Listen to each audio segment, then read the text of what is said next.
அனைவருக்கும் வணக்கம்.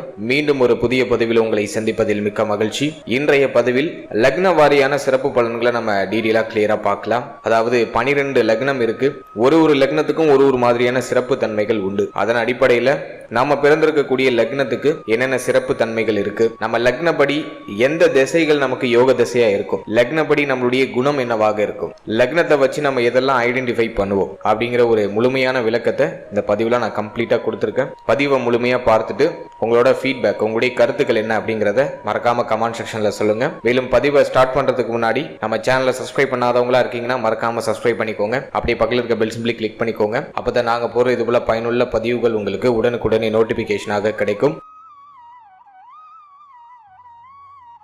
இப்போது முதலாவது லக்னம் மேஷம். காலச்சக்கரத்துக்கு முதல் லக்னமாக வரக்கூடியதே மேஷம் தான். மேஷத்தோட சிறப்பு என்ன அப்படின்னாக்கா, இங்க செவ்வாய் ஆட்சி ஆவார். செவ்வாயுடைய லக்னம் மங்களன் அப்படின்னு சொல்லக்கூடிய செவ்வாயுடைய லக்னம். மேஷத்தோட சிம்பிள் என்ன அப்படின்னு நம்ம பார்க்கும்போது, மேஷத்தோட சின்னம் அப்படிங்கிறது ஆடை குறிக்கக்கூடிய ஒரு சின்னம். இந்த மேஷத்தை நம்ம ஒரு ஆண் தத்துவ ராசியாக வகைப்படுத்துறோம். மேஷத்துல நவ கிரகங்களுடைய ஸ்தான பலம் என்ன அப்படின்னு நம்ம பார்க்கும்போது, மேஷத்துல இருக்கக்கூடிய ஒரு சிறப்பு என்னன்னாக்கா, மேஷத்துலதான் சூரியன் உச்சம். கிரகங்களுடைய நாயகன் அப்படின்னு சொல்லக்கூடிய சூரியன் உச்சமாக ஒரு ராசி, ஒரு லக்னம் அப்படின்னா அது மேஷம். அதே மாதிரி செவ்வாய் ஆட்சி பலம் பிளஸ் மூல திரிகோண பலம், இது ரெண்டையுமே அடைவார் இந்த மேஷத்துல. அதுவும் இன்னொரு தனி சிறப்பு. அடுத்தது குருவுக்கு நட்பு வீடா வந்துரும். சந்திரன் சுக்கிரன் புதன் இந்த கிரகங்களுக்கு சம வீடா வந்துரும். நட்பும் அல்லாத பகையும் அல்லாத நிலை, சமநிலைக்கு வந்துரும். அதாவது சந்திரன் சுக்கிரன் புதன் இந்த 3 கிரகத்துக்கும். அதே போல இங்க நவ கிரகங்கள்ல முழு பாவராக வர்ணிக்கக்கூடிய சனி பகவான் நீச்சம் அடையக்கூடிய ஒரு ராசி. மேஷ லக்னத்துலதான் சனி நீச்சமாவாரு. எங்க ராஜாவுக்கு வலிமையோ அங்க எதிரிக்கு வலிமை குறைவு. அதன் அடிப்படையில சூரியன் உச்சம், சனி நீச்சம். அதே போல ராகு கேதுக்களுக்கு இந்த செவ்வாயுடைய வீடாகிய மேஷம் பகை வீடா வந்துடும். மேஷம் அப்படின்னா உடல் உறுப்புகள்ல தலையை குறிக்கக்கூடிய பகுதி, தலை மூளை இதை குறிக்கக்கூடிய பகுதி அது மேஷம்.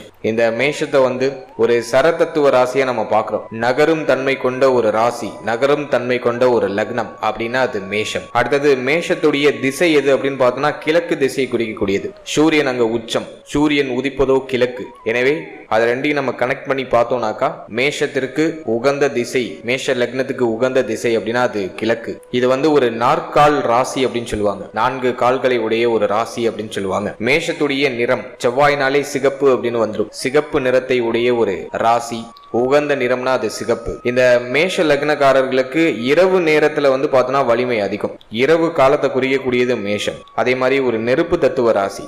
மேஷம் குறிக்கக்கூடிய இடம் எது அப்படின்னு நம்ம பார்க்கும்போது, சிறு காடுகள், குறுகலா இருக்கக்கூடிய காடு பகுதிகள், இதெல்லாம் இந்த மேஷம் குறிக்கும். சோ இதெல்லாம் மேஷத்துக்கு உள்ள ஒரு அடிப்படையான விஷயம்.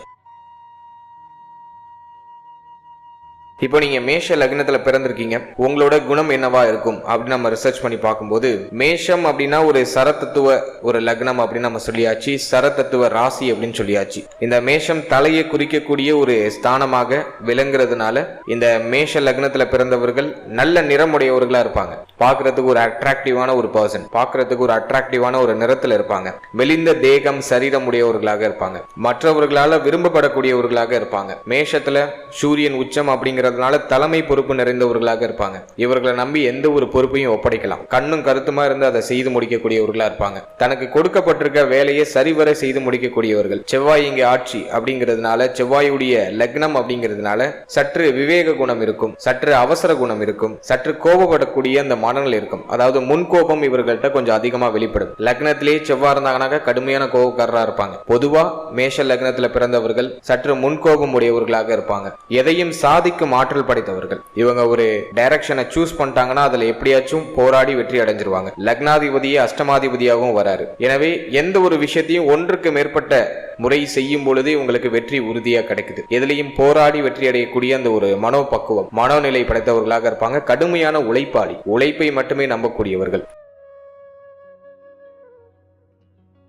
அதே மாதிரி கல்வி, சாஸ்திர அறிவுகள்ல ஈடுபாடு, கல்வி சம்பந்தமான விஷயங்கள்ல நாட்டம், கல்வியில அதிகமான ஈடுபாடு, இதெல்லாம் இந்த மேஷ லக்னத்துல பிறந்தவர்களுக்கு டிஃபால்ட்டா உண்டு. அதே மாதிரி அஞ்சாத நெஞ்சம் படைத்தவர்கள் அப்படின்னு சொல்லலாம். எதுக்கும் பயப்பட மாட்டாங்க. லக்னாதிபதி 3ஆம் அதிபதி வீக்கா இருந்தால் ஒழிய இவங்களுக்கு சில பதட்ட மனநிலை நீங்கும். பொதுவா மேஷ லக்னத்துல பிறந்தவர்கள் தைரியம் நிறைந்தவர்கள், அஞ்சாத மனநிலை படைத்தவர்கள், தர்ம குணம் உள்ளவர்களா இருப்பாங்க. இவங்க கிட்ட யாராச்சும் பணிவோட அன்பாக அணுகி ஏதாச்சும் ஒரு விஷயத்தை கேட்கிறாங்க இருக்கிறாங்கன்னா எதையும் விட்டு கொடுக்கக்கூடிய குணம் இவர்கள்ட்ட உண்டு. இவங்க கிட்ட யாராச்சும் ஈகோ காமிச்சிட்டாங்கன்னா இவங்க அதுக்கு மேல காட்டுவாங்க. அந்த மாதிரியான ஒரு குணம், அன்புக்கு அன்பு வம்புக்கு வம்பு அப்படிங்கிற மாதிரியான அந்த ஒரு தோரணை, அந்த ஒரு மனோநிலை இவங்க கிட்ட உண்டு. அதே மாதிரி இந்த மேஷ லக்னத்துல பிறந்தவர்கள் சுய தொழில் செய்யறதுல ஆர்வம் உடையவர்களாக இருப்பாங்க, பணி ஆட்களை உடையவர்களாக இருப்பாங்க. இவர்களை பெரும்பாலானவர்கள் பார்த்தோம்னாக்கா அரசு பணி அல்லது அரசு தொடர்புடைய துறைகள்ல பணிபுரியக்கூடிய வாய்ப்பை பெற்றவர்களா இருப்பாங்க. மேக்சிமம் யூனிஃபார்ம்டு சர்வீஸ் இவங்களுக்கு கிடைக்குது. இவங்க எந்த துறையில இருக்காங்களோ அதுல ஏதோ ஒரு யூனிஃபார்ம்டு சர்வீஸ்ல இருப்பாங்க. அதே மாதிரி மேஷ லக்னத்துல பிறந்த ஒரு சிலர் பார்த்தோம்னா அரசியல்ல ஈடுபடக்கூடியவர்களா இருப்பாங்க, அரசியல் சார்ந்த விஷயங்கள நாட்டமுடையவர்களா இருப்பாங்க. மேலும் அடிக்கடி கண்டங்கள், நெருப்பு, வெட்டுக்காயம், நீர்கண்டம், விஷ பூச்சிகள் கடிக்கிறதுனால ஆபத்து, இது போன்ற விஷயங்கள்ல சந்திக்கக்கூடியவர்களாக இருப்பாங்க. சின்ன வயசுல எல்லாம் ரொம்ப துருதுருன்னு இருப்பாங்க, ரொம்ப சுறுசுறுப்பான, சோம்பேறியா இருக்கிறது பிடிக்காது. செவ்வாய் ஒரு துருதுருவான இருக்கக்கூடிய ஒரு துருதுரு கிரகம் அப்படின்னு சொல்லலாம். எனவே இவங்க ஏதாச்சும் ஒரு விஷயத்தை பண்ணிக்கிட்டே இருப்பாங்க, துருதுருன்னு இருப்பாங்க. அதனால அடிக்கடி கண்டங்களை சந்திப்பாங்க. நெருப்பு, வெட்டுக்காயம், நீர்கண்டம், விஷ பூச்சிகளால ஆபத்து, இது போன்ற அமைப்புகளை ஏதோ ஒரு விதத்துல சந்திக்கிறாங்க. நான் ஆரம்பத்துல சொன்ன மாதிரி செவ்வாய் லக்னாதிபதியாகவே இருந்தாலும் லக்னத்திலேயே இருக்கிறது நல்லது இல்ல. லக்னத்திலேயே செவ்வாய் இருந்தாக்கா கடுமையான கோபக்காரரா மாத்திரும்.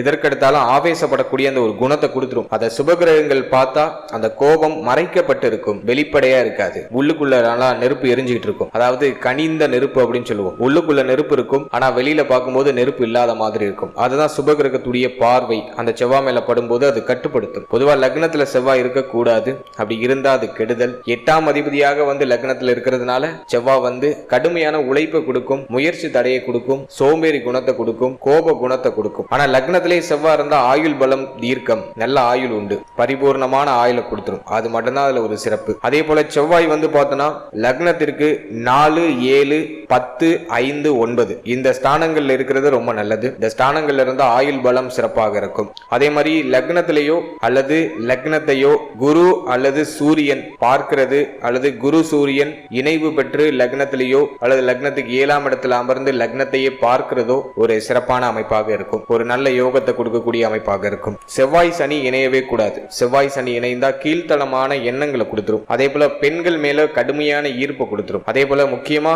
சுக்கிரனோட செவ்வாய் இணையக்கூடாது. சுக்கிரன் செவ்வாய் இணையறதும் மேஷ லக்னத்துக்கு ஆகாத ஒரு அமைப்பு தான். ஏன்னா அந்த சுக்கிரன் செவ்வாய் இணைஞ்சிருந்துச்சுன்னா மேஷ லக்னக்காரர்களுக்கு அவர்களுடைய வாழ்க்கையினுடைய நடத்தை பற்றி நம்ம உறுதியா கூற முடியாது. சுபருடைய பார்வையில் இருந்தா அது ஓரளவுக்கு கண்ட்ரோல்டா இருக்கும். சுக்கிரன் செவ்வாய் இணைந்து சுபருடைய பார்வையில் இருந்தால், குருவுடைய பார்வையில் இருந்தால் அந்த கெடுதலான அமைப்பு ஓரளவுக்கு நியூட்ரலா இருக்கும். சுபருடைய பார்வை இல்லாம சுக்கிரன் செவ்வாய் இணைஞ்சிருந்துச்சுன்னா அது வாழ்க்கை துணை சார்ந்த விஷயங்கள கடுமையான கெடுபலன்களை தான் கொடுக்கும். வாழ்க்கை துணையால மகிழ்ச்சி இல்லாத ஒரு அமைப்பை கொடுத்துரும். பொதுவா இந்த மேஷ லக்னத்துல பிறந்தவர்களுக்கு சம்பாதிக்க வேண்டும் அப்படிங்கிற அந்த ஒரு எண்ணமும் ஆர்வமும் அதிகமா இருக்கும். பெரும்பாலானவர்கள் அடிமை தொழில் செய்யறத விரும்பாதவர்களாக இருப்பாங்க.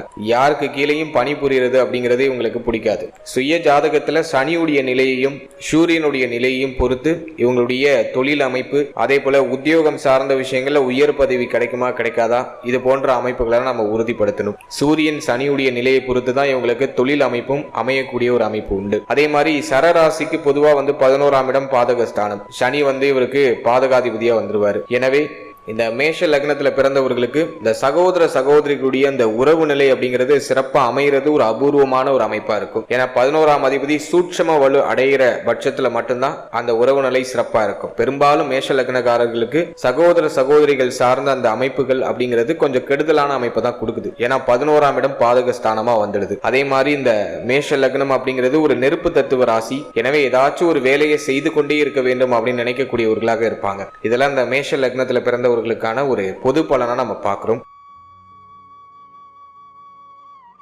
அடுத்து இந்த மேஷ லக்னத்தில் பிறந்தவர்களுக்கு பொதுவா எந்த திசை உயர்த்தும், தசாபுக்தி காலங்கள்ல எந்த திசை உயர்வு கொடுக்கும், எந்த திசையிலே இவங்க கவனமா இருக்கணும் அப்படின்னு நம்ம பார்க்கும்போது இந்த மேஷ லக்னக்காரர்களுக்கு சூரிய திசை குரு திசை உயர்வான அமைப்பை கொடுத்துரும். ஏன்னா சூரியன் பஞ்சமாதிபதி, அதே போல குரு பாகியாதிபதி. பஞ்சம பாகியாதிபதி தசை இவர்களுக்கு யோகத்தை செய்யும். ஜனனகால ஜாதகத்துல சூரியனும் குருவும் எந்த நிலையில இருக்காங்க, ஸ்தான பலத்தோட இருக்காங்களா, 6-8-12 மறையாம இருக்காங்களா, சுபவலு பெற்று இருக்காங்களா அப்படிங்கறதெல்லாம் நம்ம பார்க்கணும். பாவத்துவமா இருந்தாங்கனாக்கா கண்டிப்பாக கெடுபலனை கொடுப்பாங்க. குறைந்தபட்ச வலுவுல இருந்தாங்கனாக்கா உயர்வான அமைப்புகளை கண்டிப்பா கொடுத்துருவாங்க. எனவே சூரியனோட திசையோ குருவோட திசையோ மேஷ லக்னக்காரர்களுக்கு நடந்துச்சுன்னா அது யோகம், அது உயர்வு அப்படின்னு அர்த்தம். அதே மாதிரி புதன் தசை சனி தசை செவ்வாயுடைய தசை. இதுல செவ்வாயுடைய தசை மட்டும் கொஞ்சம் விதிவிலக்கு. கண்டிப்பாக புதன் தசை. புதன் 3-6க்கு ஆதிபத்தியம் பெற்றவரா வந்துருவாரு. புதன் தசை கடுமையா கெடுக்கும். மேஷ லக்னத்துக்கு புதன் தசை நடந்துச்சுன்னா அவங்களுக்கு தேக ஆரோக்கியம் பாதிக்கப்படுறது, கடன் சூழல் வருது, கடன் பிரச்சனைல மாற்றுறது,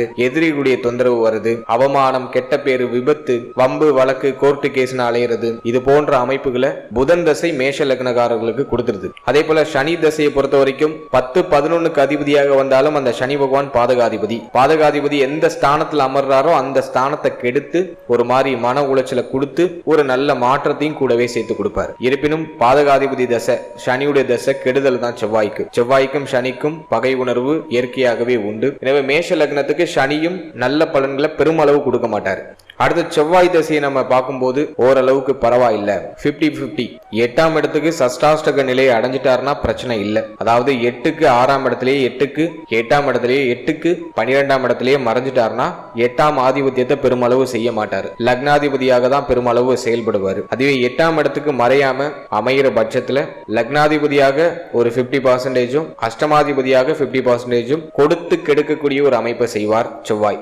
ஆனா நிறைய பேர் சொல்றாங்க மேஷ லக்னத்துக்கு செவ்வாய் யோகத்தை தான் செய்வாரு, அஷ்டமாதிபதியா செயல்பட மாட்டார் அப்படின்னு சொல்லிட்டு. நமக்கு இருக்கிறது ஒரே ஒரு அஷ்டமாதிபதி தான். அவர் 8க்கு 8ஆக மறைகிறாரு, 8க்கு 6ஆக மறைகிறாரு, 8க்கு 12ல மறைகிறாருன்னா கெடுதலை செய்ய மாட்டாரு. 8ஆம் இடத்துக்கு மறையாம 8ஆம் இடத்துக்கு சாதகமா அமர்றாருன்னா கண்டிப்பா அஷ்டமாதிபதியா செயல்படுவார். இதை நம்ம எப்போதும் மைண்ட்ல வச்சுக்கணும். அடுத்தது நமக்கு மாரகாதிபதிகள் அப்படின்னு பார்க்கும்போது 2ஆம் அதிபதியும் 7ஆம் அதிபதியும் சரராசிக்கு மாரகாதிபதிகளா வந்துருவாங்க. அதாவது சுக்கிரன் நமக்கு மாரகாதிபதியாக வருவாரு. எனவே சுக்கிர திசையும் அந்த அளவுக்கு சிறப்பாக இருக்காது. சுக்கிரன் சூட்சும வலு அடைகிற பட்சத்துல மட்டுமே நமக்கு சுப பலன்களை கொடுப்பார். பெருமளவு கெடு பலன்களை தான் கொடுக்கிறார். மேஷ லக்னத்துக்கு சுக்கிர திசை பெருமளவு உயர்த்துறது இல்ல, கொடுத்து கெடுக்கிற ஒரு அமைப்பை கொடுக்குது. மேஷ லக்னக்காரர்களுக்கு திருமண வாழ்க்கை, குடும்ப வாழ்க்கையில ஒரு மாதிரி ஏற்ற இறக்கங்கள் தொடர்ச்சியா இருக்குது. அது அந்த மாரகாதிபதி திசை நடந்துச்சுன்னா அது இன்னும் மோசமா மாறுது. அடுத்தது சந்திர திசை மேஷ லக்னத்துக்கு சுப பலன்களே அதிகமா கொடுக்கும். சந்திர திசை 4ஆம் அதிபதியோட திசை. சந்திர திசையில வண்டி, வாகனம், வீடு,